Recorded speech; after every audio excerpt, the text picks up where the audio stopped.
Education का भी बताइए करके जितना एजुकेशन वो का मैं बताएं। बता देती हूँ, एजुकेशन रह गया, मैं बता देती हूँ। तो ये टॉपिक मैंने इसलिए दिए हैं क्योंकि इन टॉपिक से आप में कॉन्फिडेंस आता है। जब एक दो से तीन आदमी इसको कंफर्म करने लग जाएंगे ना, तो हम में कॉन्फिडेंस बिल्ड होता है। शुरू शुरू में मैं करती थी। आप जब आपकी मम्मी आपसे प्रेग्नेंट थी, तो आपकी मम्मी ट्रैवलिंग में थी, टेंशन में थी। आपकी मम्मी लड़ाई, मंगल था, राहु मंगल, लड़ाई झगड़े कर रही थी, प्रॉपर्टी का इशू चल रहा था। लोग जब कंफर्मेशन देते हैं तो हम में कॉन्फिडेंस आता है। कुछ नहीं है, कोई कोई हम लोग उसमें से कुछ निकाल नहीं रहे हैं, लेकिन हम में उसका कॉन्फिडेंस आता है। बात अगर एक वो सही बोलता है तो हमारा भी सही चलता है कि हम और क्या देखें।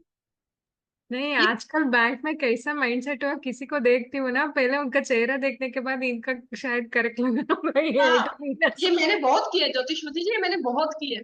मैं मैं परसों वही आपको बोली ना, मैं ट्रेनिंग गई थी। मुझे अभी हाँ मेरा राहु का अंतर्दशा चल रहा है, इतना ट्रैवलिंग हो रही है ना, महीने में एक बार तो मैं घर से बाहर ही रहती हूँ। अभी हाँ, लास्ट थर्सडे फ्राइडे सैटरडे था ट्रेनिंग पे। जब ट्रेनिंग पे गई थी वो ऑल ओवर इंडिया का था, मुंबई में ट्रेनिंग था, मैं मैसूर से गई थी, मतलब वैसे ही दूर दूर से आए थे। तब किसको देखती हूँ ना वैसे ही लग रहा था उनका, जो बात कर रहे हैं वो शायद ऐसे होंगे, एक ग्रह में उधर बैठा होगा। ये है, ये मैंने बहुत किया है। मतलब कल कल 3 4 दिन पहले एक लिब्रा लगन का चार्ट आया था मेरे पास। तो ये डाउट आ रहा था कि 21 की रात का बर्थ है, 20 की रात का बर्थ है, उनको भी नहीं पता था। वो भी किसी के थ्रू आया था, मैच मेकिंग का था। तो 21 की रात का है या 20 कैसा कुछ था। तो मैं क्या करूंगी, चंद्र और लिब्रा से नेचर बताऊंगी, या उनको नेचर भी नहीं पता, तो दिखने का तरीका बताऊंगी ना। तो मैंने बोला अट्रैक्टिव है, मीडियम, लिब्रा मीडियम हाइट, जब तक कि वहां पर शुक्र मंगल है, राहु ना आए तो मीडियम हाइट देता है। शनि आ जाए तब हाइट अच्छी देता है। कुछ नहीं था, लिब्रा खाली था। और लिब्रा को शुक्र देख रहा था शायद, सप्तम से शायद। तो मैंने बोला उनको कि अच्छे अट्रैक्टिव है, मीडियम हाइट है, और हॉस्पिटल या मेडिकल फील्ड में है। ठीक है। हॉस्पिटल 12 नंबर साइन बहुत बार आ रहा था, D10 में और D9 D1 में। तो मैंने कहा हॉस्पिटल में आते जाते रहते हैं, इनका कोई तो बोले कि डॉक्टर हैं, और यही नेचर, ऐसे ही दिखते हैं जो तुमने बताया, अट्रैक्टिव है, मीडियम हाइट है, ऐसे। मतलब ये होता है कि आपको बेसिक नॉलेज होनी चाहिए ना इन चीजों में। उसके बाद जो मैंने आज दो तरीके अष्टम से देखने के बताए। एक तो आपकी मदर कैसी, और सडन डेथ या रिचुअल्स पूरे नहीं हुए। जुपिटर है तो गंगा जल वाले रिचुअल्स पूरी नहीं हुए। अगर कोई डेथ नहीं निकलती है तो गंगा जल वगैरह में जो तर्पण करके आते हैं वो सब नहीं हो पाया। राहु है, मंगल है, तो एक निकले थे, मंगल राहु थे। अ, वो जल की डेथ हुई, है ना। तो ऐसे ऐसे मैंने इतने लोगों से पूछा है, तब मैं बता रही हूँ। शनि है, बड़ी उम्र के हैं, सूर्य है, मेल है, ऐसे हम सब चीजें मिक्स कर सकते हैं। रेयरली लोग जो मना करते हैं ना, कि मना उनसे, उनको एक दिन का टाइम दिया करिए, कि एक दिन पूछ के आना अपने ऊपर बड़े घर में, और दूसरे दिन आपको कंफर्मेशन दे देते हैं। काफी बार ये भी हुआ है, मुझे दूसरे दिन कंफर्मेशन मिली है। फोन आता है, मैसेज आता है कि हाँ आपने सही कहा। ठीक है। तो ये पितृ दोष का कारक बनता है। फिर मैंने जब संतान नहीं हो रही होती, काम नहीं चल रहा होता, घर में शांति नहीं होती, तो फिर अपने को ये करवाने पड़ते हैं। ठीक है, तो मैम ये अगर अष्टम में सूर्य रहा तो कैसे वो पितृदोष को रिलेट करते हैं? वही सूर्य है अष्टम में, तो कोई मेल की सडन डेथ हुई है। पूरे मेल, स्ट्रॉन्ग मेल, मंगल सूर्य स्ट्रॉन्ग मेल दिखाते हैं ना। तो सूर्य की सडन डेथ हुई है, सॉरी, किसी मेल की सडन डेथ हुई है। आप पूछ सकते हैं, अगर वो हाँ बोल देते हैं तो फिर आप बोले तत्व का क्रियाक्रम पूरा करिए। संकल्प लेके किसी पंडित से बढ़िया तरीके से, गंगा जी के पास में, या जो भी स्रोत जहाँ पे भी जिनके बनते हैं जल के पास में जाके करवाइए। तब देखिए ये पितृ दोष हमें दिखे या नहीं दिखे। पंचम से संबंध बनता है राहु केतु का, साथ में सूर्य और चंद्रमा का भी संबंध बन जाए तो पितृ दोष कहा जाता है। ठीक है। अष्टम। लेकिन अगर किसी के संतान नहीं हो रही है, घर में शादी नहीं हो रही है, बहुत बड़ी एज के सभी लोग बैठे हैं, चाह कर भी इतना करियर में सक्सेसफुल नहीं हो पा रहे हैं, सब कुछ लगा दिया और करियर में सक्सेस नहीं हो पा रहे हैं, ये सब पितृ दोष के कारण ही होते हैं। आपके पितरों से आपको ब्लेसिंग्स नहीं आ रही है, ये तभी होते हैं। तो आप फिर उनको बताइए कि अमावस को तर्पण करिए, अमावस को ब्राह्मण को खाना खिलाइए। पहले जब अमावस के दिन ब्राह्मण आते थे ना घर में खाना लेने के लिए, सूखा खाना या गीला खाना दिया जाता था, बना पका हुआ खाना या कच्चा खाना। आजकल नहीं है, है ना। जब आपको ऐसी चीजें दिखे कि स्ट्रगल लाइफ में बढ़ गया है, करियर में, किसी भी चीज में पितरों की ब्लेसिंग्स नहीं मिलती, तो वंश आगे नहीं बढ़ते हैं, पैसा वेल्थ नहीं ग्रोथ होती है, सब चीजें होती है। तो अमावस के दिन पे तर्पण करवाना उनसे शुरू करिए, कुछ नहीं तो ब्राह्मण को खाना खिलवाना शुरू करिए। बाहर रहते हैं तो आप पैसे दे, कैश का एक थोड़ा सा अमाउंट कैश का निकाल के रखना शुरू कर दीजिए, फिर एक साथ इकट्ठा हो जाए। देना ब्राह्मण को है, देना ब्राह्मण को है, किसी और को नहीं देना।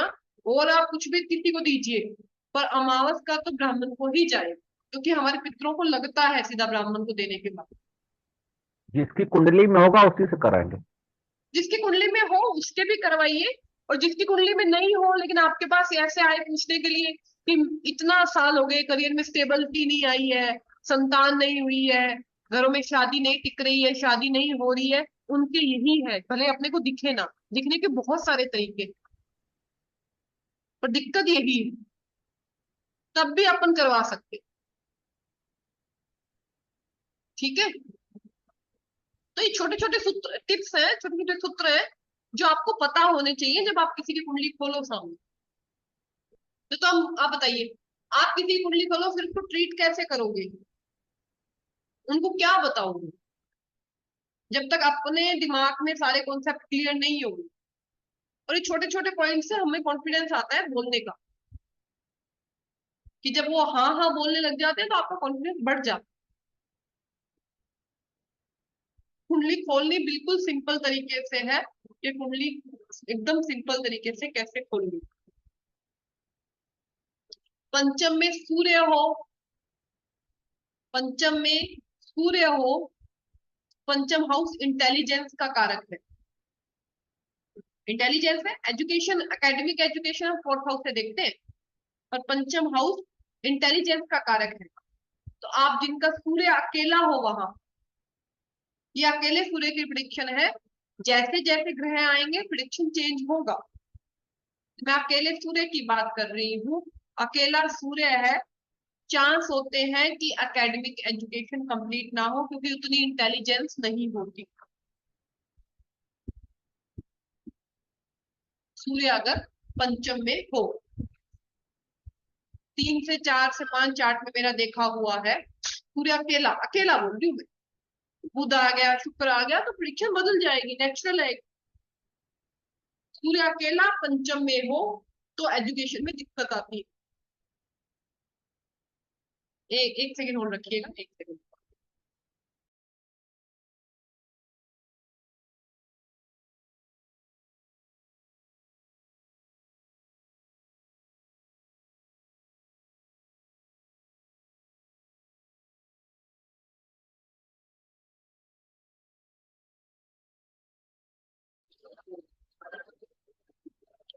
तो ये हम देखते हैं कि एजुकेशन के लिए पहला है कि बुद्ध, अगर सूर्य सूर्य, दूसरा एजुकेशन के लिए बुद्ध अच्छा होना चाहिए, अच्छी बुद्धि के लिए बुद्ध अच्छा होना चाहिए, अच्छी बुद्धि के लिए। बुध अच्छा है तो एकेडमिक एजुकेशन कंप्लीट हो जाती है। बुध अष्टम में आ जाए, आपको अपनी एजुकेशन बीच में ब्रेक लगाना पड़ता है, चाहे ब्रेक 2 साल बाद वापस एजुकेशन स्टार्ट करो नहीं। बुध अगर अष्टम में आ जाए या बुध मंगल के साथ बैठ जाए, एजुकेशन में ब्रेक लगता है। ये नहीं बिल्कुल, पर एक बार आपका कोई किसी वक्त ब्रेक जरूर लगेगा। बुध अष्टम में से 4 से 5 कुंडलियां हैं, किसी ने एमटेक बीच में छोड़ा, किसी ने बीटेक बीच में छोड़ा, फिर बाद में बीए की एजुकेशन दूसरा किया, मतलब एक ब्रेक आता है, जरूरी नहीं कि खत्म हो गया, ब्रेक आता है। बुध मंगल के साथ हो, बुध अष्टम में हो। टेक्निकल एजुकेशन शनि और मंगल देते हैं, और शनि और राहु दे, सॉरी मंगल और राहु देते हैं। जितनी भी एजुकेशन टेक्निकल है, आपका फोर्थ का संबंध, फोर्थ के स्वामी का संबंध शनि से बने, मंगल से बने, राहु से बने।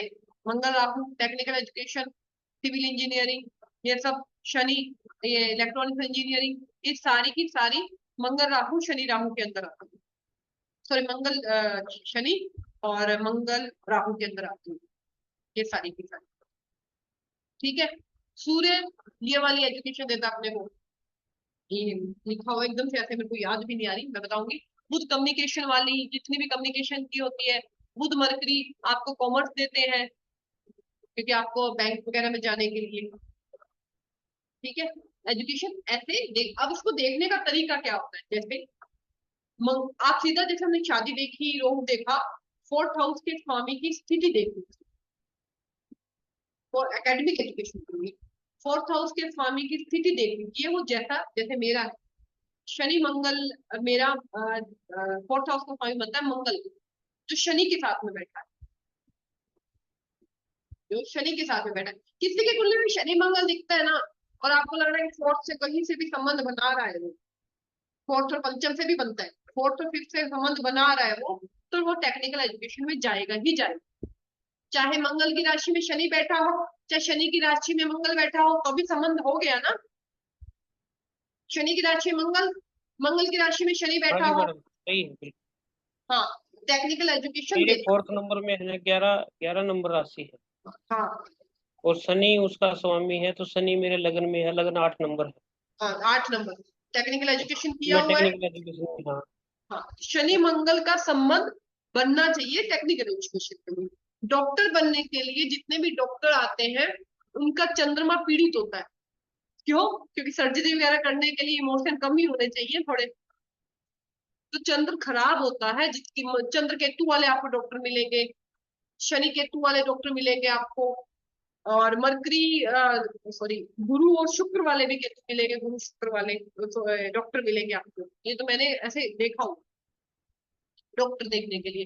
लेकिन चंद्रमा पीरियड, जितने भी पुलिस में है, मंगल राहु, जैसे टेक्निकल एजुकेशन मंगल, तो मंगल राहु मंगल केतु का संबंध पुलिस वालों में हमेशा मिलेगा।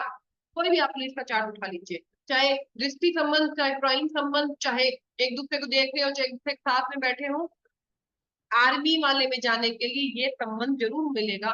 D1 में, D10 में भी मिल सकता है आर्मी वाले के लिए। ठीक है। और ये आर्ट्स वगैरह शायद मेरे को एकदम से याद, पूरे के अंडर आती है आर्ट्स और ये सब कुछ, एकदम से मुझे अभी याद नहीं आ रही। ये सारी एजुकेशन हम इस तरह से, अब बुध राहु अगर किसी का देख लें, या अब क्या है कि आजकल बहुत सारे फील्ड हो गए हैं, अगर हम बुध राहु देख लेते हैं तो हम ये कह सकते हैं कि बेचा IT कंप्यूटर में जो इंजीनियरिंग करी जाती आर्टिफिशियल इंटेलिजेंस भी है, बोल हाँ सकते हैं। हाँ, तो ये इन सब में बुध राहु हो, तो IT में, कंप्यूटर में और रिसर्च में और इन सब में जो भी कम्युनिकेशन डिवाइसेस हाँ, जितना भी संबंधित। कम्युनिकेशन संबंधित जितना भी, वो सारा बुध राहु है। इस तरह से इनको अलग अलग डिवाइड किया जाता है। देखने का तरीका यही है कि इंटेलिजेंस कितनी है पंचम से, एकेडमिक एजुकेशन कितनी है फोर्थ से, ये बढ़िया बैठे होने चाहिए। ऐसा नहीं है कि जुपिटर नीच का तो अपन ये बोल देंगे जुपिटर नीच का तो 1 साल रहा तो सारे पढ़े थोड़ी, ऐसा नहीं होता। उस नीच के स्वामी का भी तो रिलेशन देखेंगे ना अपन तब। तो मैम ये अगर किसी ने मास्टर्स कंप्लीट नहीं कर पाए, नहीं तो मास्टर्स मतलब 2 साल, मतलब मान लीजिए MBA 2.5 years या 2 years का कोर्स है, उन्होंने 1 year गए, 1.5 year। अभी मेरे कोलीग है, लास्ट MCA 2.5 years में लास्ट सेमेस्टर ही डिड नॉट कंप्लीट। बुध और मंगल देख लो कम्युनिकेशन। अच्छा, वैसे ही, मतलब क्यों, मतलब कौन से दृश्य मतलब हायर एजुकेशन कहाँ से देखते हैं, 8th या 9th? 9th। 9,000, लेकिन अगर अगर जो ब्रेक हुआ है ना, उन्होंने कंप्लीट नहीं किया है, बुध अष्टम में होगा, या बुध स्कॉर्पियो में होगा, या बुध एरीज में होगा, या कुंडली में मंगल और बुध का संबंध बन रहा हो, या बुध केतु भी ब्रेक देता है, लेकिन ज्यादा बुध मंगल को मैंने देखा ब्रेक देते। नहीं, वो मतलब 2-3 में मुझे अभी मतलब। हाँ, ये है, ये तो आप देख सकते हो कभी भी। तो ये आया सबको कि कैसे कैसे हम चीजें देख सकते हैं। एक बुक है, मैं भी बता रही हूँ। पहले आज का जितना भी टॉपिक है उससे संबंधित किसी का डाउट हो, कुछ हो, तो अगर किसी कुंडली में आपको कुंडलियां याद आपने देखा हो तो मुझे पूछ लीजिए, फिर मैं आगे एक छोटा टॉपिक और है, फिर अपन क्लास खत्म करते हैं। मैम गोचर कैसे देखते हैं? गोचर पे एक क्लास विनायक सर लेंगे आप लोगों की। ठीक। बेसिक गोचर वो बताएंगे कि बेसिक गोचर क्या होता और मैडम अगर देखना हो कि आज कौन से ग्रह कौन कौन से हैं कुंडली में, वो कैसे देखते हैं? है। आज आप के लिए आप अगर आप तो वहां बाहर रहते हैं तो आपके पास पंचांग तो होगा नहीं, मेरे पास एक नहीं, पंचांग होता है। मेरे फोन में दृक पंचांग डाला हाँ, हुआ है एक मैंने। पंचांग है ना, तो उसमें आज की डेट डाल दीजिए। उससे अच्छा तो अब मैं आपको बताती हूँ, उससे और इजी अभी अपन मैं आपको दिखाती हूँ इसमें जय हो रहा में। एक सेकंड रुकिएगा। उससे इजी एक और है ये। अ, अगर आपको आज का ट्रांजिट देखना हो ना, ये हाँ जी, ट्रांजिट दिख रहा है आपको, हाँ जी, हाँ जी, इसको क्लिक करिए। और आज की डेट है ये 22 अप्रैल 2024। हाँ जी। Show transit chart. ओके। उनका लगन क्या था? 12 नंबर। हाँ जी। 12 नंबर से देख लीजिए कोई ग्रह कहाँ जा रहे हैं, बैठे हैं उनके। ये आज का चार्ट है। ठीक। ठीक है। मैम अभी अभी आपने चेंज किया ना, मतलब हाँ, ओरिजिनल शो ट्रांजिट कैलकुलेशन के बाद आपने थोड़ा वो 12 नंबर से दिखाने के हाँ लिए। हाँ हाँ हाँ। ये एसेंडेंट तो इस टाइम 8 नंबर आ रहे हैं ना, लेकिन फिर तो मैं कंफ्यूज हो जाऊंगी। उनका लगन 12 नंबर था, तो 12 नंबर से मुझे पता रहेगा ना कि कौन से भाव में कौन सा ग्रह जा रहा है, इसलिए मैंने चेंज किया। ट्रांजिट लगन से भी देखा जाता है, मून से भी देखा जाता है। उसमें आपको मून से मिलेगा कि मून से ये ग्रह इतने पे गया, इस राशि से इतने पे गया। इस टाइम जुपिटर 1 नंबर में चल रहे हैं, सूर्य मेष में उठ के चल रहे हैं, शनि और मार्स सभी साथ में। इनकी डिग्री देखनी हो तो डिग्री भी आप यहाँ पे ये आ रही है आज की डिग्री, क्या रही सारी डिग्री? है ना। राहु केतु, राहु 12 नंबर में है, विनस 12 नंबर, मरकरी रेट्रो है। जुपिटर 30 तारीख की रात को, 30 अप्रैल रात को 2 बजे या 1:30 बजे 2 नंबर में आ जाएंगे, 30 अप्रैल को। ठीक है। तो ठीक है। ऐसे ये ट्रांजिट चार्ट आप बना सकते हो। इसमें दोनों एक साथ भी देख सकते हो, नेटल चार्ट और वो। ये देखिए मिक्स टू वर्गा दिख रहा है, मिक्स टू हाँ जी, वर्गा दिख रहा है यहाँ पर। चक्रास हाँ में जाना है, ये लो, ये ट्रांजिट चार्ट आ गया। हाँ जो बाहर वाले हैं वो ट्रांजिट वाले हैं, हाँ जी। जो अंदर वाले हैं वो natal chart. Thank you ma'am. तो आज का आप देख सकते हो कि उनके बाहर वाले ट्रांजिट में जा रहे हैं, उस पे किस पे क्या गोचर आ रहा है, जो भी आपको देखना है वो आप देख सकते हो। गोचर में उनके 7th हाउस में केतु मून आ रहा है, तो हाँ जी। 7th हाउस पार्टनर के साथ रिलेशनशिप्स होते हैं, तो केतु और मून आ रहे हैं, तो मेंटली सही नहीं हो आप बातचीत करने के लिए। ठीक है। ऐसे अपन प्रिडिक्शंस दे सकते हैं। जो डे डे टू डे की लोग प्रिडिक्शंस निकालते हैं ना, वो इस तरह से निकालते हैं, गोचर के ऊपर बिठा देते हैं राशि पे। जैसे मैंने अभी बनाया है कि जुपिटर का गोचर सभी भावों में, शायद 1-2 दिन में मैं वीडियो शूट कर दूं, सप्तऋषि पे आएगा, तो उसमें कैसे कैसे सब भावों में जुपिटर गोचर करेगा, तो हर राशि के हिसाब से कैसा फल देगा, उसको निकालने का तरीका यही है जो मैंने आपको बताया है। मैडम एक चीज और, अगर बीसीए में एक शादी टूट गई तो दूसरी शादी को कैसे देखते हैं? 9th हाउस, बीसीए से भी? बीसीपी में 9th हाउस एक्टिवेशन में आ रहा हो तो दूसरी शादी दिखाता है, पर 7th भी काम कर। लेकिन वैसे पूरी इस पे रिसर्च करी हुई बुक भी है, भारतीय विद्या भवन की। 9th हाउस की भारतीय विद्या भवन की एक बुक है, मुझे याद नहीं आ रही, 9 मेरे पास नहीं है वो। उसमें बता रखा है कि 9th हाउस सेकंड मैरिज दिखाता है। तो आपके पास दूसरी शादी के चार्ट होंगे, उन पे आप देख सकते हो कि दूसरी शादी में 9th हाउस जब एक्टिवेशन में हुआ होगा तभी वो शादी हुई। नहीं, अभी कोई है जिन्होंने मेरे से पूछा कि एक शादी टूट गई है, डिवोर्स हो गया है, तो दूसरी कब होगी? मैंने कहा मैं सोच के बताऊंगी आपको समय। 9th हाउस एक्टिवेशन में होगा तभी होती है दूसरी शादी। ठीक है? और किसी की कोई डाउट, कोई क्वेश्चन आपने दे। हाँ, नमस्ते मैम। नमस्ते मोना जी। मैम आपने हमारे को बीटीआर में ये बताया था कि टाइम चेक करेंगे तो ये D9 में मैम 159 आना चाहिए। मतलब मैंने लिखा क्या है मुझे सब खुद ही समझ में नहीं आ रहा। मैं दिखा रही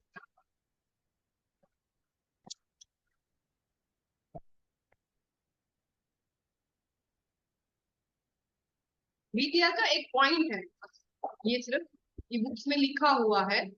यहाँ पर ये देखिए 159 में ये पीपी दिख रहा है आपको, यहाँ पे D9 चार्ट देखिए पहले, और यहाँ पर जुपिटर के नीचे मैं इसको बड़ा करती हूँ, एक मिनट, एक सेकंड, यहाँ पे यहाँ पे एक जुपिटर के नीचे पीपी दिख रहा होगा आपको, हाँ जी मैम, हाँ जी। है ना, इसको बोला जाता है प्राणपदा। पीपी जब भी किसी का आपके पास चार्ट आए 1, 5 या 9 में ही होगा। अगर थोड़ा सा आगे पीछे है तो टाइम थोड़ा सा आगे पीछे करके सेट कर लीजिए। पीपी और किसी में हो नहीं सकता। प्राणपदा या तो फर्स्ट हाउस में दिखेगा आपको, या 9th हाउस में दिखेगा, या आपको 5th हाउस में दिखेगा। मैम पीपी ये हो, खाली जगन्नाथ में दिखेगा ना, क्योंकि हाँ ये, एस्ट्रोसेज में तो नहीं है हाँ ये। ये सिर्फ जगन्नाथ में दिखेगा। हम्म। तो पीपी आपको 9th हाउस में, फर्स्ट हाउस में और 5th हाउस में दिखना चाहिए। ठीक है, थैंक यू मैम। ये प्राणपदा, ये एक तरीका है बीटीआर करने का। मतलब थोड़ा सा टाइम आप आगे पीछे करके वो आ जाएगा ना, कुछ सेकंड्स का, कुछ मिनट्स का टाइम आप आगे पीछे करोगे तो पीपी चेंज हो जाता है। ये बीटीआर करने का एक तरीका है। बाकी आप अपनी शादी की डेट से दशा मिला के भी कर सकते हो। ये दशा विंशोत्तरी बहुत सही है अगर हमारा समय सही हो। हाँ जी, दे सतीश जी। हेलो मैम, हाँ जी, वो D2 का फिर से बताओ। वो D2 D का, D2 में दो ही राशियां आती है, 4 नंबर और 5 नंबर। हमको वो हाँ प्राशर ही देखना है D2 में। ये मैं दिखा देती हूँ आपको। यहाँ पे आप चक्रास में जाइए वापिस, मैनी वर्गा, और यहाँ पर D2 निकालिए। ये D2 में दिख रहा है 4 नंबर या 5 नंबर में ही सारे ग्रह होंगे। प्राशर का जो टिपिकल वाला है ना, यही 4 नंबर और 5 नंबर, कैंसर लगना और लियो लगना। इसमें लियो में जितने ज्यादा पाप ग्रह राहु केतु, वैसे तो देखो मोटे मोटे लोग राहु केतु के ही बोलते हैं, राहु केतु होते हैं लियो में तो धन उतना ही अधिक होता है। और राहु केतु अगर कैंसर में होते हैं तो धन का थोड़ा दिक्कत रहता है। ये इसका सूत्र है। जिसका भी ये चार्ट मैंने आपको दिखाया है, मैंने किसका साइन का खोला हुआ है, राहु केतु लियो में दिख रहे हैं आपको, दिख रहे हैं? ये बहुत बड़ी पार्टी है, बहुत। तो राहु केतु अगर लियो में हो तो धन योग बनता है, या धन आपके पास होगा। राहु केतु अगर कैंसर में हो, फैमिली बड़ी होगी पर धन का इशू रहेगा। ये D2 का। सैटर्न सैटर्न मार्स वो सब नहीं सैटर्न चाहिए। मार्स से ज्यादा यहाँ पर इम्पैक्ट राहु केतु करते हैं। राहु केतु में से लियो, राहु केतु लियो में होने चाहिए धन के लिए, ठीक है ना। 80% चार्ट में लग जाता। कुछ एक चार्ट होते हैं टाइम सही नहीं हो सकता, और भी चीजें हो सकती हैं, पर मैक्सिमम ही लग जाता। अच्छा धन दिखाता है। और किसी का कोई क्वेश्चन? मैम आपने उस दिन एक चार्ट बनाने के लिए बोला था कि अपने नक्षत्र का चार्ट बनाना है। हाँ, चार्ट वो तो मैंने उसी दिन बता दिया था आपको। क्या क्यों? करना होगा उसको? एक सेकंड,